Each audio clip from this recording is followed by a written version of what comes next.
പർവ്വതങ്ങളാൽ ചുറ്റപ്പെട്ട ഒരു ഗ്രാമത്തിൽ വളർന്ന ഒരു കുട്ടിയുണ്ടായിരുന്നു. അവൻ നോക്കുമ്പോൾ ഈ പർവ്വതങ്ങളിൽ ഒരു പർവ്വതം മാത്രം നന്നായി സൂര്യൻ അസ്തമിക്കുമ്പോൾ സ്വർണ്ണ വെളിച്ചത്തിൽ തിളങ്ങും. അപ്പോൾ അവൻ അവൻ്റെ പപ്പയോട് ചോദിച്ചു, പപ്പ, എന്തുകൊണ്ടാണ് ആ പർവ്വതം മാത്രം ഇത്രയേറെ തിളങ്ങുന്നത്? അപ്പോൾ പപ്പ ചിരിച്ചുകൊണ്ട് പറഞ്ഞു, മോനെ, അത് സ്വയമേ തിളങ്ങുന്നതല്ല, അത് സൂര്യൻ്റെ വെളിച്ചത്തിൽ തിളങ്ങുന്നതാണ്. അങ്ങനെ വർഷങ്ങൾ പലതും കടന്നുപോയി. ഈ കുട്ടി വലുതായി. അവൻ്റെ ജീവിതത്തിൽ ഒരുപാട് പ്രശ്നങ്ങളുണ്ടായി. അവൻ്റെ കുടുംബജീവിതം തകരാറിലായി, നിരാശയായി. അങ്ങനെ ഇരിക്കെ നിരാശനായ ഇവൻ ആ പർവ്വതത്തിൻ്റെ മുകളിലേക്ക് കയറാൻ തീരുമാനിച്ചു. ആ പർവ്വതത്തിൻ്റെ മുകളിൽ കയറി അവൻ അങ്ങനെ വെറുതെ ഇരുന്നു. സൂര്യപ്രകാശത്തിൽ പർവ്വതത്തിൻ്റെ മുകൾ വശവും അവൻ്റെ മുഖവും തിളങ്ങി. അവൻ്റെ മനസ്സിലേക്ക് ഒരു പ്രത്യേക ശക്തി ആവസിച്ചു. എന്നിട്ട് അവൻ താഴേക്കിറങ്ങി.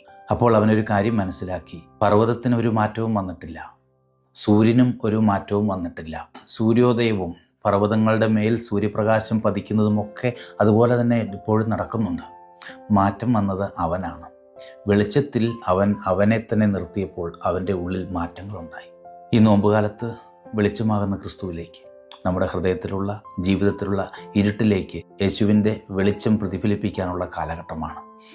അവിടുന്ന് നമ്മുടെ ഉള്ളിലുണ്ടെങ്കിൽ ബാഹ്യമായ സാഹചര്യങ്ങളൊന്നും മാറിയില്ലെങ്കിലും ഉള്ളിൻ്റെ ഉള്ളിൽ മാറ്റമുണ്ടാകും.